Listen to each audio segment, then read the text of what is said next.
श्री गणेशाय नमः. संकष्टी चतुर्थी निमित्त आज आपण बनवणार आहोत दिसायला सुंदर आणि चवीला अप्रतिम असे तळणीचे मोदक. घरात उपलब्ध असलेल्या पदार्थांपासून आज एक सुंदर पदार्थ आपण बनवूया. या ठिकाणी मी 2 कप मैदा घेते. तुम्ही मेजरिंग कप बघू शकता. 2 कप मी मैदा इथे या ठिकाणी घेते आहे. मैदा मी चांगला चाळून घेते. मैदा चाळल्यानंतर मी मेजरिंग कप तुम्हाला दाखवते. त्याप्रमाणे 2 कप मैद्याला 1/4 कप बारीक रवा घेणार आहोत. त्यानंतर चवीनुसार मीठ आपण याच्यात घालणार आहोत. मिश्रण चांगलं एकजीव केल्यानंतर कडकडीत तेलाचे मोहन आपण यात घालून छान आपण ते एकजीव करून घेऊया.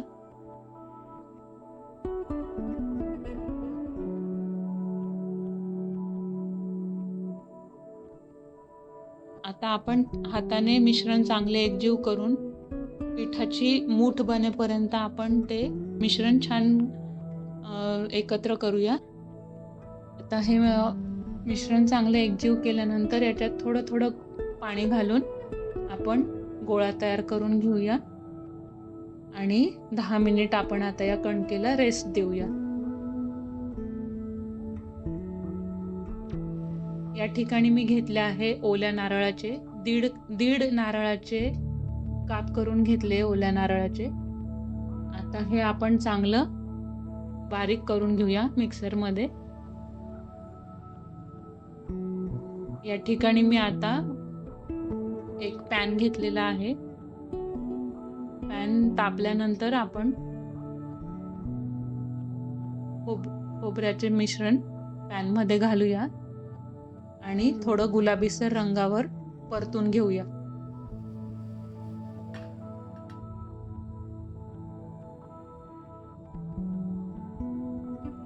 त्यानंतर आपण याच्यात थोड्या हलक्या प्रमाणात भाजून घेतलेली खसखस घालूया.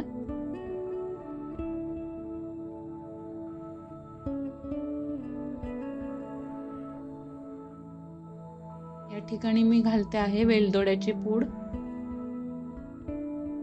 चवीनुसार जायफळ किसून घेते मी नंतर सारणामध्ये. जायफळ किसल्यानंतर आपल्याला हे मिश्रण चांगलं ढवळून घ्यायचं आहे. या ठिकाणी मी 100 ग्रॅम मलाई पेढा घेतलेला आहे.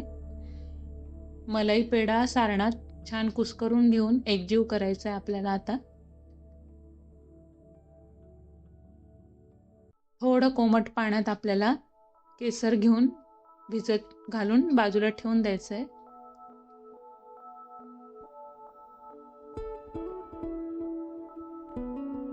सारण एकजीव होत आलेलं आहे.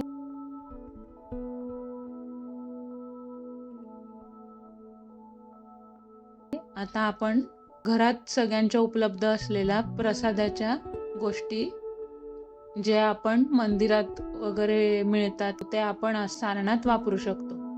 या ठिकाणी माझ्याकडे आहे बत्तासे, खडीसाखरेचे दाणे.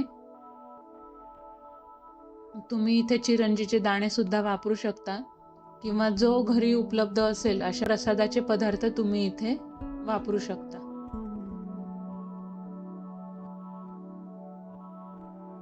खडीसाखरेचे दाणे, बत्तासे, चिरंजीचे दाणे असे वेगवेगळे प्रसादाचे पदार्थ वापरून आपण हे सारण तयार करणार आहोत. इथे मी अर्धा चमचा दूध घेतलेला आहे. हे आपण सारणात घालून आता सारणाला आपण एक वाफ काढून घेऊया.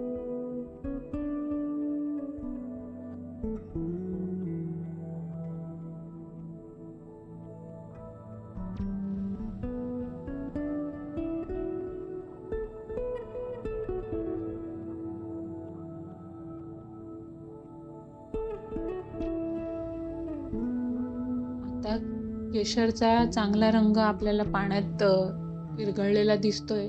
आता आपण हे केशर सारणात मिक्स करूया। या ठिकाणी सर्व प्रसादाचे पदार्थ विरघळले आहे। आता या ठिकाणी आपण केसरचं पाणी सारणात घालूया।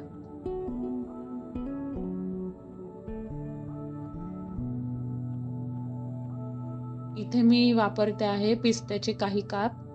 तुम्ही तुमच्या आवडीनुसार ड्रायफ्रुट्स इथे वापरू शकता। काजू, मनुके, बदाम असे वेगवेगळे ड्रायफ्रुट्स आपण यूज करू शकतो।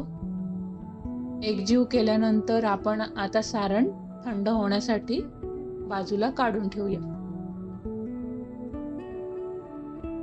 आता आपण भिजवलेली कणिक एकसारखी करून घेऊया।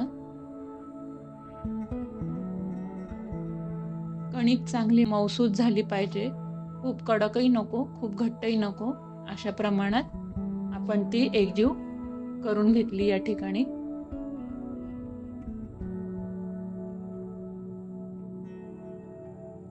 आता याचे छोटे छोटे गोळे करून घेऊया आणि छोट्या छोट्या पाऱ्या लाटून घेऊया।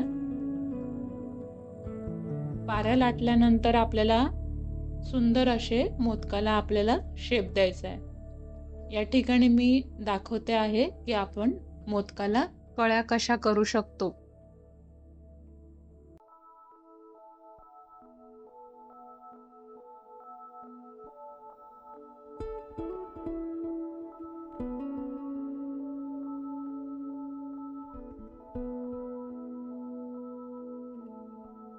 हळूहळू अलगद हाताने आपल्याला मोदकाला आकार देऊन घेऊया।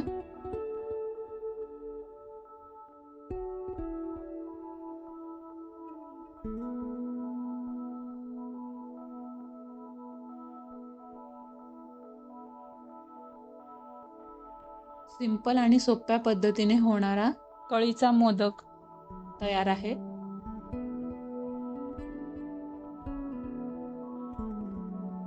आता आपण इथे एक कढई घेऊया। कढईत तेल घालूया। तेल चांगले तापल्यानंतर आपल्याला गॅस मंद ठेवायचा आहे। या ठिकाणी माझे मोदक तयार आहेत। मंद आचेवर आपल्याला आता मोदक तळून घ्यायचे आहेत। मंद आचेवर याच्यासाठी मंद आचेवर तळल्यानंतर आपले मोदक जे आहे ते कुरकुरीत, क्रिस्पी आणि एकसारख्या रंगाचे तयार होतील।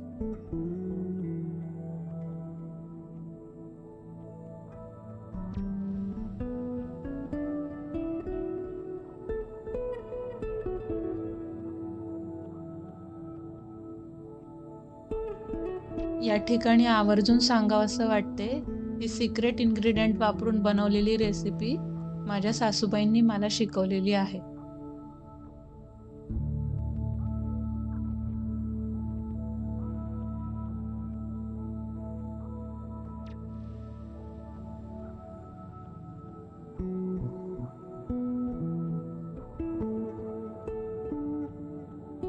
या मोदकांना तळायला थोडा वेळ लागतो, पण चवीला अप्रतिम आणि उत्कृष्ट असे तळणीचे मोदक तयार होतात।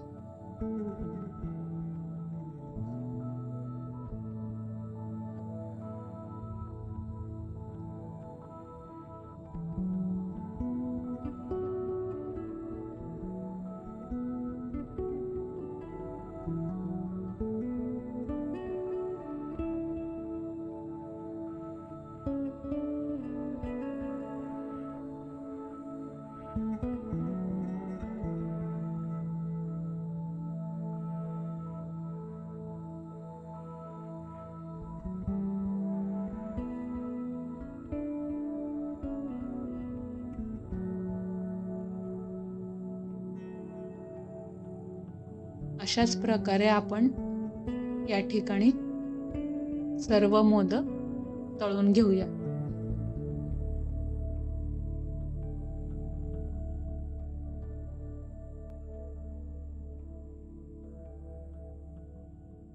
एकसारखा रंग, चवीला सुंदर आणि सोप्या अशा पद्धतीने होणारे आपले मोदक तयार आहेत। रेसिपी आवडली असेल तर आमच्या चॅनलला नक्की लाईक करा, शेअर करा आणि सबस्क्राईब करा. आणि मला कमेंटमध्ये नक्की सांगा रेसिपी कशी वाटली. थँक्यू.